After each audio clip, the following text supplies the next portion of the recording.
What's up, everyone? Welcome into another episode of the official Colts podcast here on the Colts Audio Network and on YouTube. If you're watching on YouTube, you can see that Larra and I are coming to you from a beautiful We took the show on the road. We took the show on the road.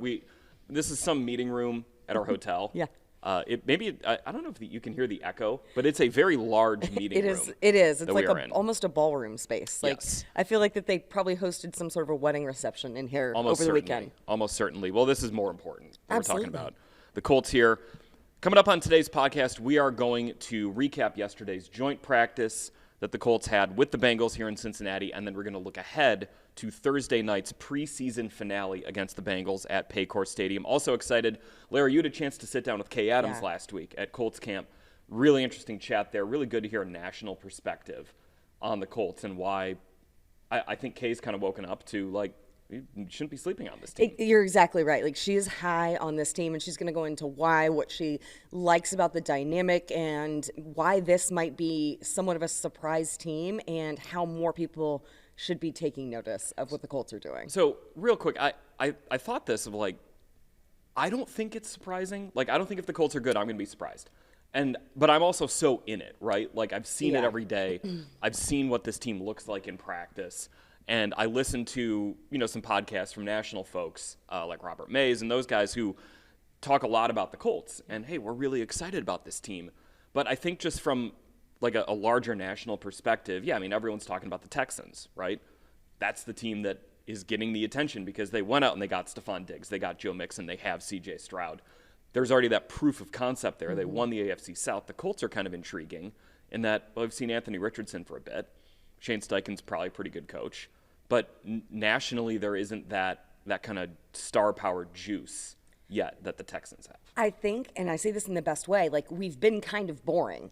Mm-hmm. In an intentional, in the most positive way to say that. We didn't have a lot of drama in the offseason. There weren't, big swings. It was retain your own, get Anthony healthy, another year with Shane, all of these things. And so I just think that that's not catching the big headlines, right? Those aren't the sizzly sound bites that everyone's like looking for. Like, look at what is going on. I mean, with Cincinnati, Jamar Chase, right? There's that conversation. You've got conversations similar in Dallas with what's going on there. You mentioned the Houston Texans. Of course, everyone's going to talk about the Chiefs, what they're always doing. San Francisco, right? I think even, a conversation like the changes in Tennessee. Mm-hmm. How does Jacksonville... Well, they made a bunch of moves, too. Exactly. Mm-hmm. So I even think that there are somewhat, kind of these larger conversations that have drawn a lot of the attention away from Indianapolis. But I think that's good for this team. Like, I think that this team likes to be that, allow themselves to maybe be more of a surprise in some people's eyes. Like, that's fine. That's fine. We'll let our play speak for itself, and we'll take care of it when we start winning games. That's the important time. No one cares about, winning the conversations in April, May, June, July. It's winning games come September, October, Being the November. off-season champs doesn't always mean you're going to be the regular season champs. One thing that just, like, I still think they're going to be, like, the Colts could be, like, 6-2, could be off to this, like, awesome start to the season. All those games are at 1 o'clock on a Sunday. So this team could still be flying under the radar a little bit nationally. Mm-hmm. I think for the teams that are playing the Colts, they're going to be like, oh, this is a pretty good team if that were to happen. But nationally, the Colts are not on in prime time, until, week 10 against the Jets? Sounds right, yeah. So this is going to be a team, like Nate Tice always talks about it on his podcast, and I had him on the official Colts podcast previously. Like, the Colts are like the League Pass team, where, like, the NBA League Pass team is like that team that's really good, but they're never on, like, nationally. Like, I think actually the Pacers were a lot of people's League Pass team last year, where it's like, of course, this team's super fun, but we never get to see them on TNT because they're the Pacers. And they're not the Knicks or the Bulls or, whoever. I do think there will be a lot of attention on week 1 with the matchup that's there. That game being 1 o'clock is still just such a... That's, yeah. I don't know. I don't get it. But whatever. That's neither here nor there. The Colts are on in prime time on Thursday, though. Yes, they are. So this is our one Amazon Prime game. And this is the second straight year. I had some time with Kaylee Hartung yesterday out of practice, and great to have that crew. Kirk Herbstreit was out there watching practice. So it'll be fantastic to have that perspective covering this game. I know they're really excited about it. And obviously, Shane talked about that Colts starters will get into the second quarter. It does sound like that Cincinnati might rest a lot of theirs. I think I did see Zach Taylor said that he's not going to play his starters. So no Burrow, no Higgins, any of those guys. But it's still, it doesn't matter necessarily who's across from you. It's just about getting the conditioning down, getting the speed of the game down. So we'll get into that game here in a bit. But I do want to talk about joint practice yesterday because I had this thought, and I wrote it today on Colts.com, that Anthony Richardson's practice started off a little rocky. But he got better as the day went on, and it finished really strong, especially when the Colts went up-tempo. And I wrote it, it kind of felt like the Rams game last year. Oh, sure. Where it was not going great early on. Colts are down, 23-0 in that game. And then all of a sudden, here comes Anthony Richardson in the second half, making all these incredible plays.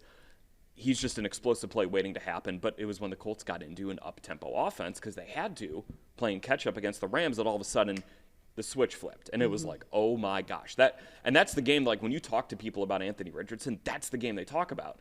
Is that Rams game was incredible, everything he did in that game, but let's not forget the first half of that game was pretty rough. It was not going well. The Colts didn't have any points at halftime. Right. So I thought yesterday you saw Richardson have a day where it's like, okay, starts off a little bit slow. I think it's really important that it wasn't like that for the entire practice, and that's such an important thing to just remember about Anthony, that he's young, but he is just an explosive play waiting to happen that can flip the switch. And that's one of the things that I felt like yesterday you saw, like there was a good variety within the offense. We saw Anthony, running a little bit, maybe more so than what we have. We also saw Joe Flacco running. We also saw Joe Flacco running.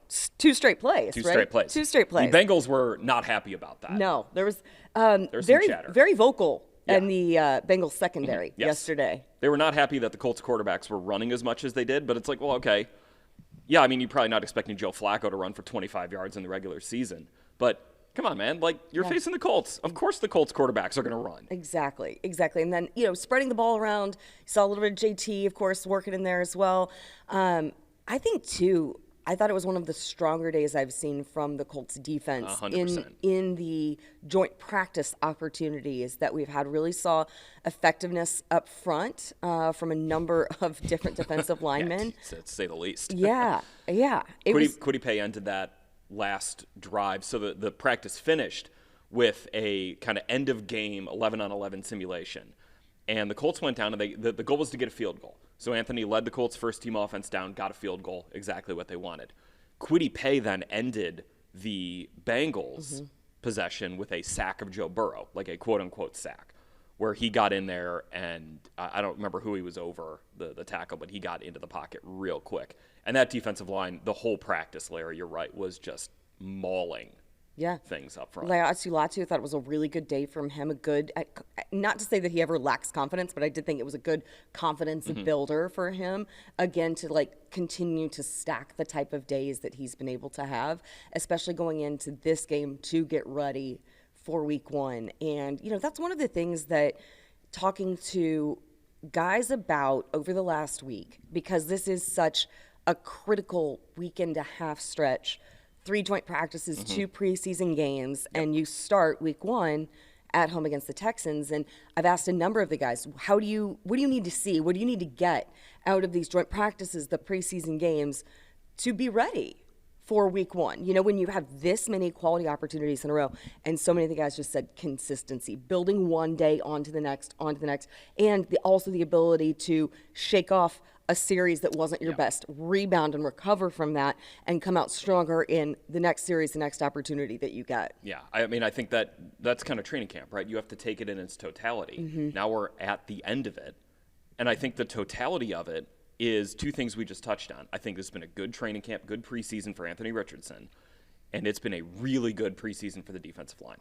Like, those 2 things, I think, are kind of defining markers that we've seen so far, where, okay, yeah, maybe there's one day where the D-line didn't get a ton of pressure, but consistently it's been, like, the trend line has been going up. And for Anthony Richardson, I think it's the same thing. There have been some days where he has had a bit of, some struggles there, here and there, or some series where he's had some struggles, but then all of a sudden you get him in a situation like you got him in yesterday, an 11 on 11, and he goes nuclear in it. And it's just like all of a sudden you kind of zoom out on it, and it's like, yep, that trend line is definitely going up, this game being kind of the last marker in it. But, Larra, I think the trend line for Anthony Richardson is going up. And even if maybe Thursday's game, say it doesn't go super well for him, that doesn't impact that the trend line is still going up for him going into the regular season. I just want to see from Thursday, a lot of guys involved, right? And I think that's what we have seen so far from Shane and Anthony is you see a lot of different pass catchers, involved in the offense. I think that's something that you will continue to see, continuing to build that rapport, with a guy like A.D. Mitchell and Anthony Gould in there as well with those rookies. That, the vets, you know what you've got, right? You know what you've got out of Pitt and Pierce and those type of guys. Somebody who was back yesterday that we saw involved quite a bit was Ashton Doolin. Yep, that was big. And I loved that. He was in there. He was catching a couple balls from Flacco at times. Would love to see, where he is within that rotation too. I think he's, such a strong part of that wide receiver room and, what they can do. And that to me, what you want to get out of Thursday is get a lot of guys involved, right? Yeah, and you're building that confidence, right? Another guy who, if we're talking about trend lines throughout training camp, Alec Pierce had a really good camp. He competed his butt off. He made plays. It did not look like he looked like a guy who was completely flushed last year. Like, I didn't see any lingering signs of him kind of straining or anything like that. He looked like he was out there playing free, and he looked really, really good. And I think that is a testament to how well Anthony Richardson's skill set and ability 100%. Matches with Alec Pierce's downfield threat, right? Yes. Yeah, and just the go up and get it physical skill that he has. Correct. Where you have a quarterback who can throw you more 50-50 balls down the sideline, and AP's going to – it's not really a 50-50 ball with AP because you expect him to go make that play more than half the time. Right. But he just, Matt Ryan wasn't going to do that a whole lot, and Gardner Minshew wasn't going to do that a whole lot. So, but Anthony Richardson absolutely can. A couple other guys here just to touch on Tuesday. Raekwon Davis being back out there. Huge. Literally. Actually huge. Actually huge. You could just kind of feel, even though he's being eased back in, he didn't play a ton, but, that's a plan for him right now. The Colts are going to kind of work him in slowly. But what a presence he is on the interior as I think we've talked a lot about Adetomiwa Adebawore and how good of a training camp he's had. You do need kind of that big guy in there, the run stuffer, to step in for Grove or, if something were to happen to have him come start. And, man, Raekwon Davis, that is the vision for him. The Colts need to get him kind of conditioned and up to speed, but really good to see him back out there on Tuesday. And he was very candid in talking after Tuesday's practice about how challenging it was. It was really scary for him when he was diagnosed with this high blood pressure and everything that could lead to if he hadn't caught it, if the medical staff hadn't caught it when they did, and talked about having to, be very intentional about working him back in and, figuring out that they have him in a really good spot now. But now it's just about that conditioning aspect. And, Shane pointed out, and I didn't really think about this, it's once you leave Cincinnati, you have 17 days. A long time. Yeah. You have a lot of time that you can use to, guys who have missed time in camp or guys who need to get healthy, get them back. Obviously, like a guy like Juju Brents, who we saw leave Saturday's game. 17 days, plenty of time to get him back from, the nose injury. You can get Raekwon Davis conditioned and up to speed.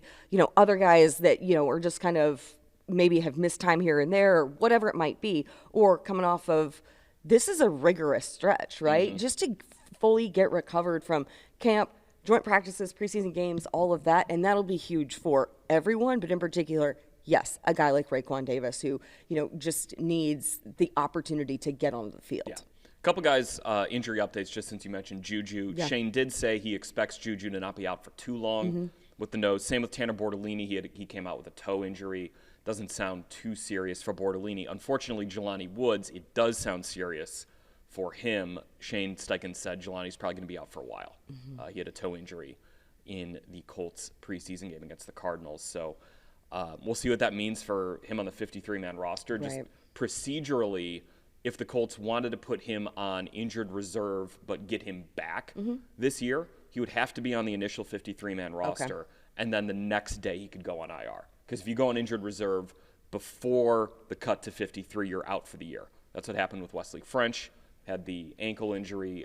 He was put on IR. We've seen that happen like last year with Ashton Doolin, 2 years ago with Drew Ogletree. But if you think that guy's going to be back this year, then you carry him on the 53. So if the Colts think Jelani Woods will play for them this year, I would expect he would be on the 53. And then he would go to IR. And I think, by the way, just one other thing to keep an eye on with the cut to 53, that's next Tuesday. So it's coming up fast. Like, we're talking about this, but next week we're going to be potting about the 53. Right. So it's 17 days, but there's going to be a lot of stuff to talk about in between there. Another notable return, a guy who added to his roster, Rigo Sanchez was back at practice. So he was back. He obviously missed Saturday's game with the birth of their second child. So congratulations to Rigo and Cynthia, and it's great to have him back. But hey, Spencer Schrader in there. How about that? That was fun, right? Yeah. Just he was booming some punts back there. Guy's got a big leg. So all right, so let's talk about the preseason finale here against Cincy. We touched on a couple of guys who we want to watch. Just the thing to remember about these preseason games, Larra, is it's going to be vanilla. You're not putting anything on tape. We've talked about this a lot. These preseason games are a lot. They're a lot about conditioning. It's a lot about getting the speed down, the physicality down. But you're not drawing up plays. You're not game planning. Think though back to Philadelphia last year. Like, it was a fun first half when those guys were in there. Yeah. You know, with what Anthony was able to show, and even when it was vanilla, it was entertaining. Yeah. You know. Right. I mean, vanilla can still be like some cool stuff. But it's not going to be like you're not running the touchdown plays that the Colts did in week 2 against Houston. You're not showing anything close to that in a preseason game that it doesn't matter if the Colts win or lose. I want to see what the safety pairing looks like, because we're going to get kind of this extended look, one last extended look before the regular season. Is it going to be Julian at strong safety, Nick Cross at free safety, or are we going to see some flipping around to that? Nick Cross has played 56 snaps this preseason. 30 have been at free safety, 26 at strong safety. So the Colts have got a lot of looks at him in both of those spots. They know what Julian can do. They trust him to play both the strong and the free. Really interested to see how that plays out tomorrow, Larra. And it seems like that even however it goes tomorrow, however it goes week 1, that Shane's still open to maneuvering things around and not locking those guys in to one or the other for a long term. You could see, I think, some switching in and out and some versatility across that secondary with those guys. Yeah, I think whatever that pairing is, tomorrow is not necessarily what it's going to be in week 1 or week 4 or week 8, whatever it might be. And the other thing, too, is the way the Colts do play defense on the back end. Yeah, there's kind of some plays have a primary strong safety and a primary free safety, but you see a lot of rotation, a lot of, Julian's going to bail out and Cross is going to rotate down to the box. There's a lot of that. So you do need 2 guys who can play both positions. You need a strong safety who can play free, and you need a free safety who can play strong. The Colts do, in kind of working with Cross in those positions, are maybe developing a little bit of that in him. And such a credit to this coaching staff for, really finding a good fit, and a path for Nick Cross to find success too, right? Like, obviously there was such excitement about him coming out of the draft, and it just took a little bit for him to ascend to the point where he is. And it's really encouraging to see and really exciting, because he's phenomenal talent out there. So he can be a huge asset with, given the opportunity that he has now within that defense. Something else I'm going to look for tomorrow, Larra, is, and we kind of touched on it with the joint practice, but the offense going up tempo. Yeah. That's not something, like, you can do that and still be vanilla, but that's like a conditioning thing. I thought after the game, I talked with Tanner Bortolini, and he brought up a really good point about preseason and like the difference between practice and a game. And he told me that in practice, you're getting 5-6 plays and then you're out. Yeah. Right? In a game, you might get 3 plays on a drive, or you might get 15 plays on a drive. Yeah. So, okay, hey, like, this offensive line, those guys are really well conditioned to run tempo. You can't do it all the time, but Ryan Kelly talked about it yesterday, that it kind of keeps the defense on their heels. They can't sub. They can't have these exotic blitz packages, but you have to have the conditioning as a team to be able to run up tempo. So maybe we see, maybe just get a little more of that up tempo in an actual game setting that's a little bit more physical. Yeah. That could be an important thing to look for. I think conditioning and communication too. Yeah, communication, being yes. able to relay those things quickly. Get your plays in. So that QB center combination in particular in those type of situations. So you love to see that for Anthony and Ryan to go through that. And Ryan, a Cincinnati guy, talked about how much fun it is to like be back home for him. But you think about all of the different quarterback combinations that he's been able to, work with over the course of his career. And it's really fun to see those two working so well in tandem, to see that communication as solid as it has been, like all camp. And that's just going to continue to build too, because you've had so much time together now. Yeah. There's so much value to have a veteran center for a young quarterback, but the veteran center's got to be good.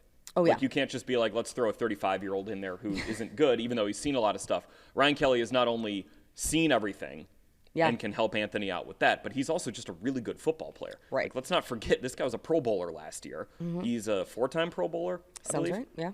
Really good football player. Yep. So you love having him in there. Anyone else you're looking for tomorrow, Larra? Man, I'm just like, I'm excited to see Latu get a chance back out there. It was so fun talking to him in that first preseason game because there was an interaction when Coach Partridge told him, "You're down," and he came back, not in an argumentative. It wasn't contentious at all, but he was just disappointed. Like, he wanted to keep playing, and Coach P's like, "Hey, I'm just taking orders here." And we kind of joked around when I talked to Latu, and I said, "Hey, there's plenty bigger things coming ahead, right? Like, let's play the long game here." Excited for him to get back out there, get a chance. Just that infectious energy that he has. It'll be great to see him for sure. This running back conversation continues to be really intriguing, behind Trey Sermon. And my goodness, last week, Tyler Goodson with this run game, what he was able to do for a second consecutive week after the big week prior for Evan Hull. Both of those guys are finishing real strong. Yeah. So when you talk about, obviously you were breaking down, the roster dynamics, that's one too, that who's going to capitalize most on this final opportunity to make that impression and solidify themselves a spot. Do the Colts keep 4 running backs is now a conversation that we're having that we probably weren't having at the start of training camp. And that's a credit to Evan Hall and to Tyler Goodson for really pushing their way in there. Just some other guys I want to look for in this game as we kind of get deeper down the depth chart. I want to see a little more out of Jalen Carlies. He got back out there against Arizona, but he missed a stretch during training camp. He started camp great. Like, there was a day where you came to me and you were just like, that's my guy. And I was like, hold on. Like, I'm a Mizzou guy. Like, Carlies is my guy. And, right. But he had a really good start to camp. Kind of stopped with the injury. Now he's back. I want to see a little more out of him, whether that's on defense or special teams. And then the backup tackles, again, want to see Blake Freeland and Matt Gonzalez continue to work out there and just see how they kind of handle. I know you're going to be dealing with backups for the Bengals, but give them one more marker before you go into the regular season. And it's still a really good Bengals defense. Yes. Like, with the things that they do and, with the people that they have there. So you're still getting quality competition. Right, absolutely. And their front is really good. They do some good things up front, even if you're not going to see, Sam Hubbard or B.J. Hill or those guys there. All right, well, let's go to your interview with Kay Adams here. Really good chat that Larra had up at Grand Park with Kay Adams from the Up and Adams show. Here it is. Best audible yet of the preseason. I am joined by Up and Adams host Kay Adams. You were on a whirlwind training camp tour, 20 stops? I'm hugging you. You have to. I love to see you too. Seriously. This is amazing. I know, because this wasn't exactly in the plan, but you were like, I have to make it to Indy. We wanted it to be part of the plan. It's such a puzzle to put together because there's early morning practices and they get canceled and weather and who knows. East Coast, West Coast, everywhere. 100%. Indy always part of the plan. Couldn't happen, but now we added Indy in the mix, which we love. We got here yesterday. Like you said, easiest airport alive. Yeah. Unbelievable. Love it. Stayed at the Conrad downtown. Thanks to them for taking such good care of us last notice. And here we are. Well, when you came in this morning, you were like, why are people sleeping on the Colts? Are people sleeping on the Colts? Yeah, you don't think so? Well, I want to know from your perspective because you're going national. Yeah. I'm here. I'm in the trenches here, so I need Okay. you to tell me. My perspective is that any injury makes everyone forget. Joe Burrow has talked about this a lot, right? He was injured. He feels forgotten. He's going to be shot out of a cannon. I have that same energy about the Colts. I do think we've never seen what Anthony Richardson is. We don't know. We look at him in college. I don't know what his celebration's going to be. I don't know. It's the spike. I don't most know. Epic spike. Yes, in but all is sports he bringing it to the NFL? He did it a little bit last year when we were great. able to see it. Well, let's keep it going. Keep it going. So those sort of questions, it's, it seems like a bit of a mystery is the vibe, but I don't have a mystery. I have a coach who coached and schemed and called plays and engineered a 9-win playoff contending team where your star quarterback and your 1,800-yard rusher, Jonathan Taylor, played 2 measly snaps together. Right. So to me, this is a team that should not be slept on. It is the biggest falsity going around in the NFL right now, and I just can't wait for Week 1 against the Texans. Let's go. It's huge. I mean, right out of the gates, you're in the division, the team that bounced you from the playoffs last year. Do we like that though? I love it. It forces you to be ready, right? Like it's just Does any NFL team know what they are Week 1? I would a little bit rather it be. I think it'll be very emotional. You have players who, between even just Jonathan Taylor and Anthony Richardson, they are so probably hungry to get out there. No question. And then to put it into Anthony and CJ. I think for me as a fan, as a viewer, I love it. It'll be interesting to see. At the end of the game, will I have learned anything about the two teams, or in 6 weeks will they could be completely different? I think you'll learn something by halftime. I mean, I think it'll be clearly indicated just with the way this is all going to have to shake out. And we've talked a lot about the continuity that there is on this roster. I mean, all of the guys who you spoke with on your visit here, guys who have been here, were at least here last season. Shane Steichen, a second year with him, and there is a vibe around this team right now that feels a little bit lighter. It seems like that this is the most fun that this group has had in a really long time. What was the vibe you got in talking with Shane and the various guys that you got to talk to out here about how they're feeling at this point in camp? Humility, I would say, is a leading thing. Fun for sure. Defo rolled up on a scooter. On his off day. Fat Scoots. Yes, the Fat Scoots. Whole D-line has them. Yeah, playing awesome music here on an off day.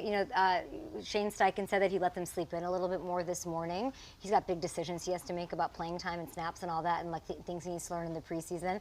But I've really got a sense of humbleness and enjoying being sort of the quiet before the storm. I do think Week 1 is going to be a crazy matchup. I think this is an absolute playoff team. I put my stamp on that right now, the way it is. But I think some of that consistency is really going to help. But the truth is, it might not be a numbers game, but percentage of what it matters to not have your quarterback out there and your star rusher, that's going to be hugely different, and they're going to need some preseason reps to figure that out. And you're calling it playoff team right now, and you said this weeks ago. You were doing a little Q&A on Instagram, and somebody was surprise playoff team, and you said rhymes with Schmaltz.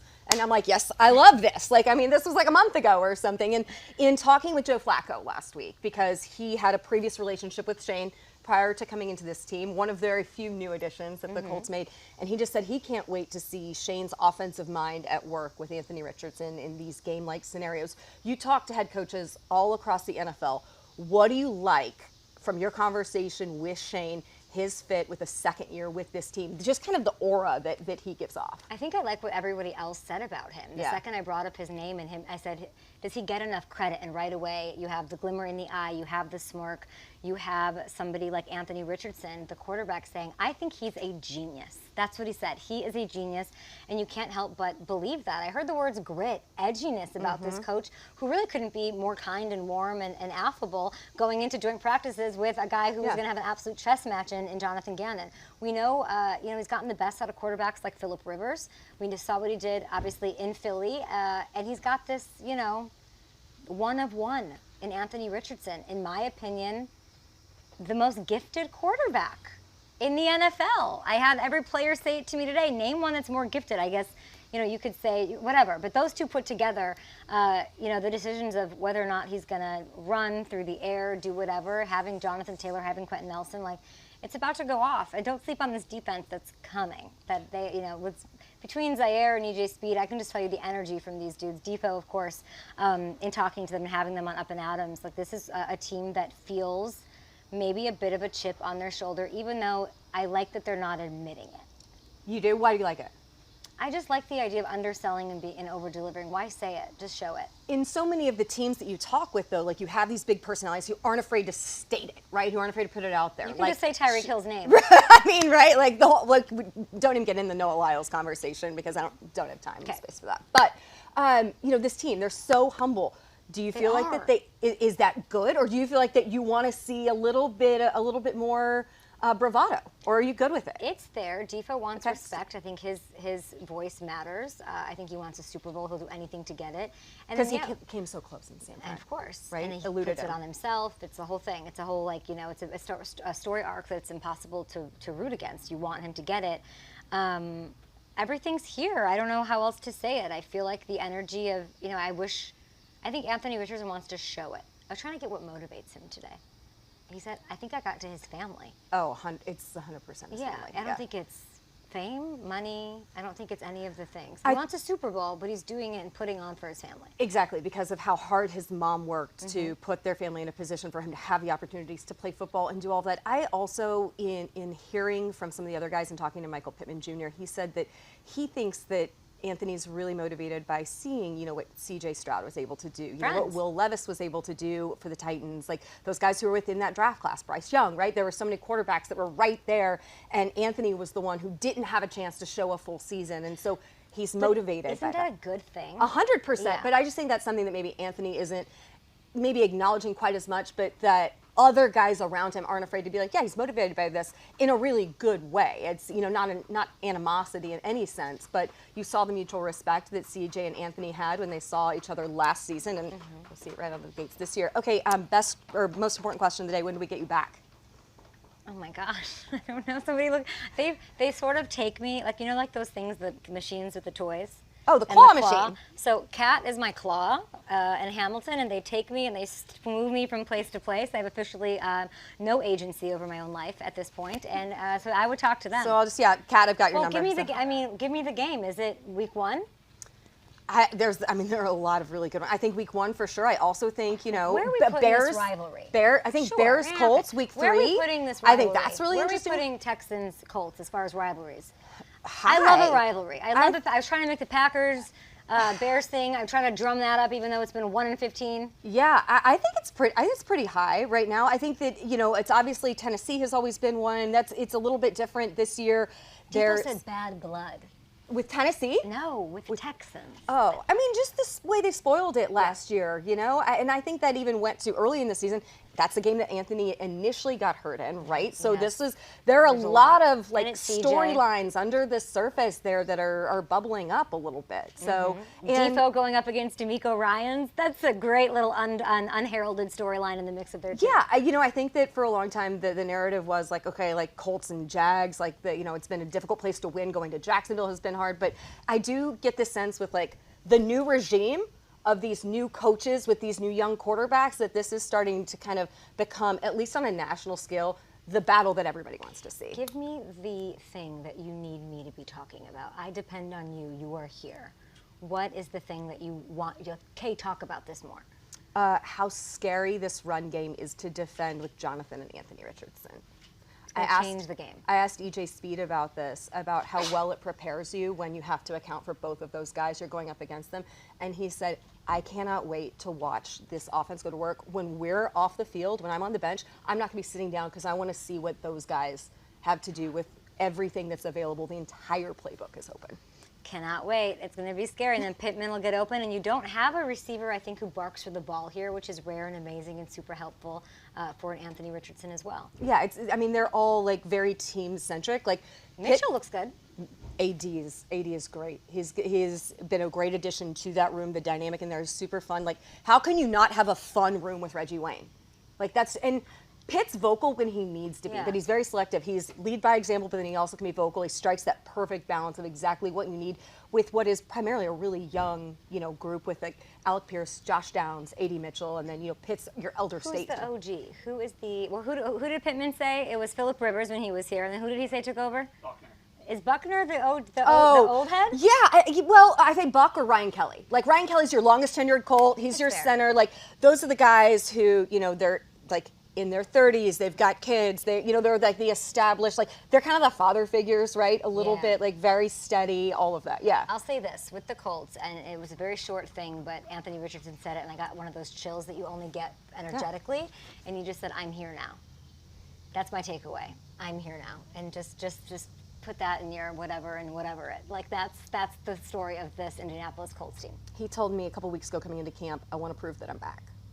He's going in with something to prove this season, for sure. I love it. So I love you. Make me look smart, Colts. Let's do this. Let's do this, Shane Steichen. Thank you. You've manifested When are it. you coming to LA? You name the time. Did you play I'm in there. LA? I didn't play there last year. We missed it. But you did last year, right? What was that? A couple years ago. We didn't. Yeah. Yeah, it was a couple years We ago. got schedule makers. We got to talk. We Yeah. got to figure this out. You've got an in with Goodell, right? Make this happen. Totally. Yeah, we're just speed dialing. We'll make it happen for sure. Okay. Kaylin Jackson anywhere? I feel like she's got some pull. Oh, we'll bring her. Good. Love that. All right, really good chat again, Larra, you had with Kay Adams. We need her here more. Like, yeah. just come back, Kay.